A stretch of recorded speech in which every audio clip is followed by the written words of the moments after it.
In choosing Barack Obama as the 44th president, the United States took an epic leap beyond its heritage of slavery towards healing racial tensions. As he stood on the stage in Denver, Obama was on the edge of a previously unimaginable triumph over centuries of racism. On Election Day 2008, voters spoke of history and hope. This is history. It's history. A lot of people wouldn't think they would never see something like this. It was an election that saw more than 131 million ballots cast and historically high voter turnout among blacks. Given America's sordid racial past, not that long ago, for the right to vote, we were killed. And now you see people crossing those lines to vote for someone who is African American. Obama, the son of a white woman from Kansas and a black man from Kenya, will be taking residence in the White House, which itself was built by slaves. In Washington, D.C., President Abraham Lincoln signed a bill ending slavery in 1862, some 8.5 months before Lincoln issued his Emancipation Proclamation. The proclamation did not automatically grant freedom, and life remained very difficult for the former slaves and their descendants in the decades that followed. There was widespread poverty, discrimination, segregation, and racial violence that lasted for the better part of the next 100 years, especially for those living in the South.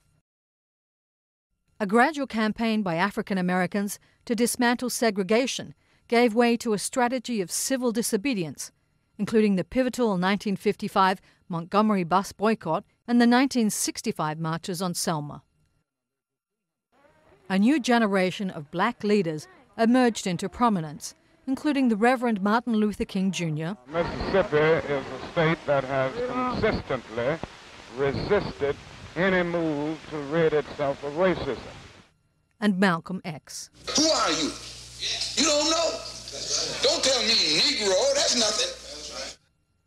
Those struggles started playing out on television newscasts in American homes, and they brought widespread attention to the inequalities in the South. And there's a great swell of cheers to welcome Martin Luther King to the Speaker's podium.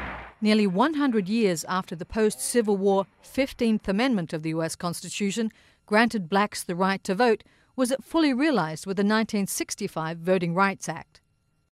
The next 4 decades saw several African-American civil rights leaders attempt to turn their activism into running for the highest office in the land. Political analyst Norm Ornstein believes in Obama, Americans saw something new. A candidate like Jesse Jackson or an Al Sharpton emerging from the confrontational 60s, where race became a card to be played, was simply not going to be able to move beyond a fairly narrow band of support.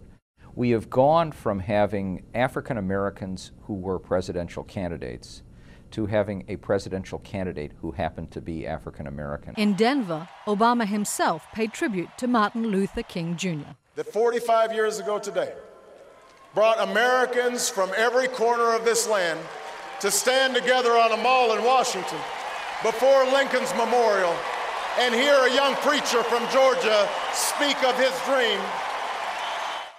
On Inauguration Day, King's nephew, Isaac Newton Farris Jr., says he will be thinking of King's legacy. You didn't give your life up for nothing. We are making serious progress towards the realization of your dream. White America is maturing and growing and changing, and we're all learning the joy of living together rather than fighting while apart. The excitement and spectacle of Obama's acceptance of his party's nomination in Denver will be draped in formality on Tuesday. 139 years after blacks were granted the right to vote, an African American will move into the White House. Tracy Brown, The Associated Press.